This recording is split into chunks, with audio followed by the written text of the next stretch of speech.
గర్భఫలము యెహోవా ఇచ్చు బహుమానము, కుమారులు అని అనుగ్రహించు స్వాస్థ్యము అని మనం చూస్తాం. కుమారులైనా, కుమార్తెలైనా సరే ఇద్దరు కూడా దేవుడు అనుగ్రహించేటువంటి స్వాస్థ్యం.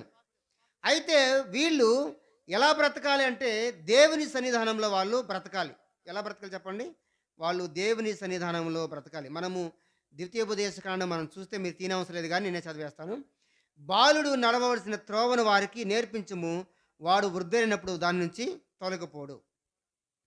పిల్లలకు మనం ఏమి నేర్పించాలి? పిల్లలు ఎలా పెరగాలంటే, బాల్య దినమందే వారు ఎలా నేర్చుకోవాలంటే, దేవుని మందిరము, బైబిలు, వాక్యము, పాటలు, మందిరము, దేవుని సన్నిధి ఇవన్నీ కూడా తెలిసుండాలి.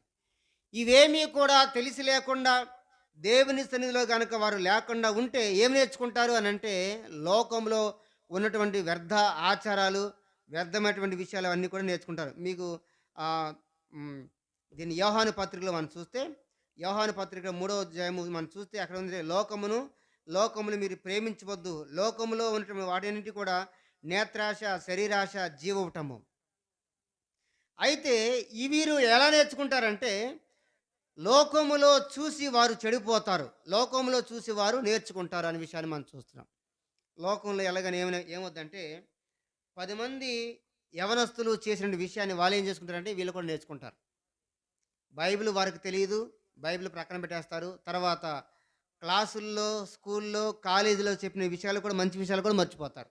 మర్చిపోయి స్నేహితులు, స్నేహితురాలు అంటే వారితోటి ఉన్నటువంటి స్నేహితులు ఏం చేస్తారంటే, వాళ్ళు ఏదైతే చెప్పుతారో అదే ఒక ట్రెండ్‌గా ఫీల్ అవుతారు.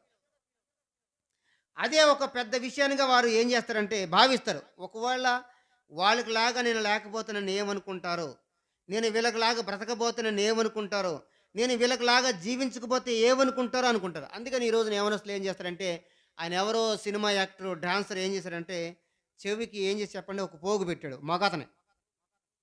ఇప్పుడేం చేస్తున్నారు పైగా అతను కూడా క్రిస్టియనే. అతను పోగు పెట్టాడని చెప్పి ఇప్పుడు యవ్వనస్తులు ఏం చేస్తున్నారంటే, వాళ్ళు కూడా పోగు పెట్టడం ప్రారంభించారు కుర్రోళ్ళు. వాళ్ళెవరో చెప్పండి జుట్టుని బాగా కట్ చేసుకొని ఇలా గీతెట్టాడు గీత. పెద్ద గీతెట్టాడు. ఇప్పుడు వాళ్ళ కుర్రోళ్ళు ఏం చేస్తున్నారు? మనం కూడా గీటెత్తాం. వాడికి ఎందుకు పెట్టాడో వాడికి తెలీదు. వాడిని చూసి మనం ఎందుకు పెట్టుకున్నామో మనకు కూడా తెలీదనమాట. అలాగన మనుషులు తర్వాత వాడెవడో ప్యాంటేస్తాడు. ప్యాంటేసిన తర్వాత ఏమవుద్దంటే నడుమంతా కిందకి జారిపోద్ది. కిందకి మోకాళ్ళ జారిపోద్ది ప్యాంట్. అప్పుడు ప్యాంట్ ఏసుకోకుండా ఉండటం మంచిదనమాట.